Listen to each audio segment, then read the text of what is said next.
நீ நான் காதல் சீரியல் நெக்ஸ்ட் பிரேமோ என்ன மாதிரியான ட்விஸ்டாக்க போகுதுன்னு பார்க்கலாம். பயங்கர டென்ஷன்ல என்ன பண்றதுன்னு தெரியாம அபி ஒரு பக்கம் ரொம்பவே வருத்தமா இருக்கும்போது அங்க வந்து ஆண்டாள் கால் பண்றாங்க.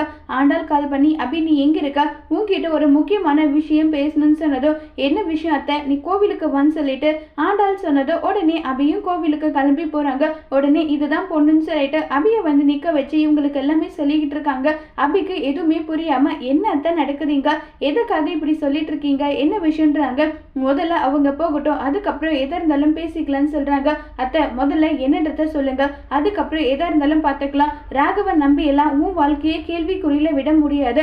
ராகவ் இன்னும் 4 மாசத்துல உன்னை விட்டு விலக போறான், உண்மைதானே? ஆமா, அதுக்கு என்ன இப்பன்றாங்க. ராகவ் வந்து உன் வாழ்க்கையை விட்டு விலகுனதுமே உனக்கு நல்ல பையனா பார்த்து நான் கல்யாணம் பண்ணி வைக்க போறேன்.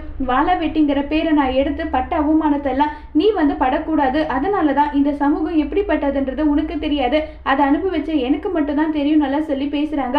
இது கேட்ட அபி பயங்கர கோபப்பட்டு, தயவு செஞ்சு இப்படி எல்லாம் பேசாதீங்க, நீங்க வந்து என்னை எப்படி அத்தை இப்படி எல்லாம் காயப்படுத்துறீங்க, இன்னும் ராகவ் கட்டின தாலி என் கழுத்துல இருக்கும் போதே நீங்க வந்து வேற ஒரு பையன் கூட எனக்கு கல்யாணம் பண்ணி வைக்கணும்னு பாக்குறீங்களான்னு சொல்லிட்டு அபி கோபப்படுறாங்க. அதோட இந்த பிரமவம் முடிச்சிருக்காங்க.